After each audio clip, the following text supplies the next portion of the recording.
I feel like guys who are usually within a cluster B personality, which usually involves impulsivity, dopamine seeking behaviors, and self medication per se, which is why I said last video the quote potion was energy drinks, hence the memes of people with BPD, bipolar, or anything related to mood or personality. They are into this. So anyway, that ended up unfolding to that whole video. But I feel like guys now, because that video, as you can see from the title, about women, guys who fall into that category though, something seems to be more distinct. I feel like 9 out of 10 times we be going down either two paths. One, you deal with hypersexuality, which can lead to over-reliance on adult media or compulsive self-indulgence as a way to cope with low moods or sadness. Or two, you have a gambling issue suddenly. And I think it's gotten like 10 times worse nowadays. And it's really bad for gamers because gamers, a lot of them don't consider their problems as gambling. It's a video game, and it's not necessarily like you're at a casino or a betting website, yet, you know, these video games are almost like doing that for you. I don't really understand what's the hype about gambling, by the way. These parlays and stuff, like all these dudes nowadays talking about how they're on betting websites for like the basketball game and stuff. I don't want to accuse people, but from my understanding or observation, at least, this seems to have hit the younger generation a lot more because of streamers. Sometimes I'll get recommended clips from streamers, right? And they're on gambling sites. Or I'll see, it's just a random clip about something random, right? And on the side of the stream, you'll see like sponsored by some gambling website. And, you know, and with all due respect, I think it's interesting because their audience, like we're going to act like their audience doesn't have little kids, 2 grown adults in it. Being they look up to these people, so they're gonna also involve themselves into it too. I mean, females do gambling too, but it seems to be very dominated by men. I remember this one girl I was talking to on a dating app a few months ago, and we were joking about how some people, actually the girl who I'm with now, we even joked about this. We were joking about people on dating apps, right? They both mentioned to me, yo, a lot of these guys on dating apps nowadays, or a lot of guys in general, a lot of them are into sports betting and online casinos. It's so typical. And it's funny because I have never met a female who was into gambling, but I actually know guys who are into it. I always felt like gambling was an issue, even in gaming, like I mentioned earlier, where people are obsessed with like skins, for example, skins on their gun, skins on their characters. And these games have loot boxes and crates, and you be spending money. Just, it's almost like pulling a slot machine for the outcome. Even though, me personally, I do have dopamine seeking behaviors myself and impulsivity issues, I never fell into that trap. When I would spend money on like a loot box or a crate, for a good example, be Overwatch or Dota. Dota 2 has cases, right? I only wanted a specific skin. That's it. Once I got the skin, it was over. I don't care anymore. Like I hated it. You know what I'm saying? I never wanted to keep opening up stuff so I could sell them or put them on a Steam market or some betting website. Nah, I just wanted one skin. I don't need all this crap too. My Steam inventory right now, I was looking at it the other day. It has a bunch of skins or items that are worth a lot of money on the Steam market. And it's just collecting dust. Not interested. But anyway, gambling's on the rise as an honorable mention. But the core issue that I feel is more dominant with men in terms of this topic, the potion, is when we're talking about hypersexuality leading to dependency on adult content or excessive self-stimulation during low moods. From a study I referenced in an older video, men in the US at least report higher rates of engaging with adult content and relating or being completely dependent compared to women.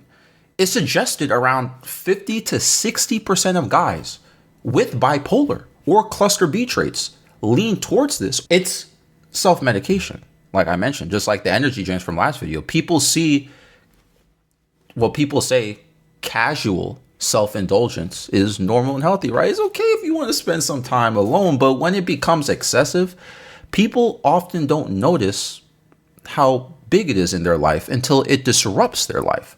For many, their prolonged sessions don't seem harmful if they got free time and no other plans to fill it. So how are you going to know if you have a problem, if you have a lot of free time on your hands? You know what I'm saying? But like I said, it mimics the behavior of that potion per se. highs for the lows and fuels your pre-existing issues. Sometimes involving yourself in these addictions can trigger something in bipolar. Gambling has a thrill-seeking aesthetic, does it not? Which may mirror bipolar's manic qualities, like risk-taking.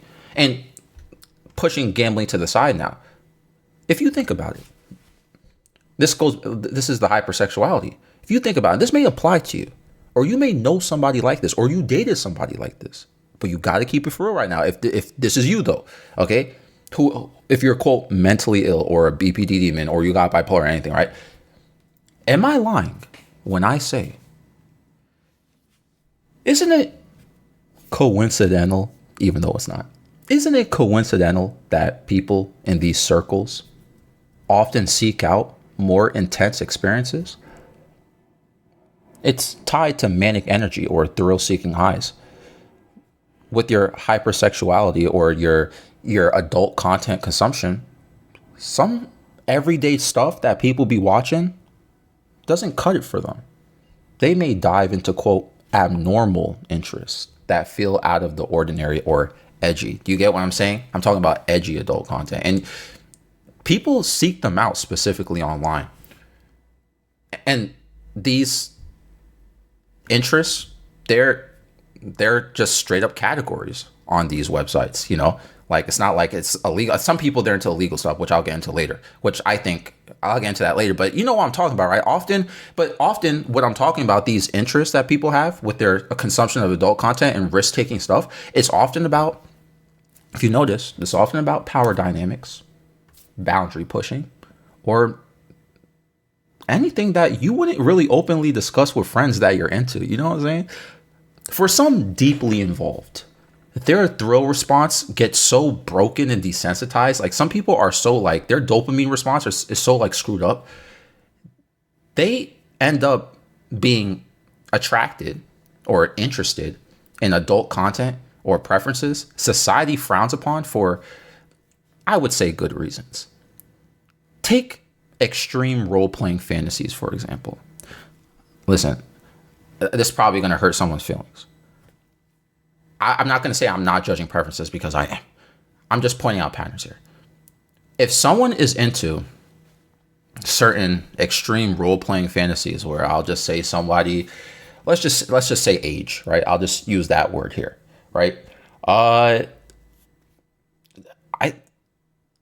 feel like that may stem from, at that point, somebody was starting off mild, right, with their adult content consumption, and it escalated into bigger rushes, more risk-taking, dopamine inducing, because they're not, everyday stuff doesn't cut it for them anymore, like I said earlier, right? And for them, the riskier something is, the more appealing it is. It's like that, what's that thing called?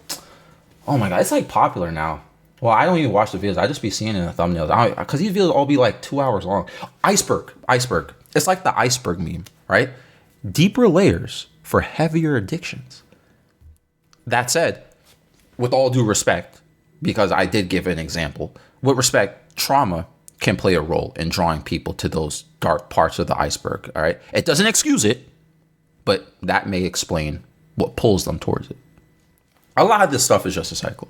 I wish I could narrow it down to one thing, but that's like the potion for them. I can't pick one specifically, but it's either one of those two. And like with the female version, when I mentioned energy drinks, even though guys consume that too, bro, it's almost like that iceberg thing.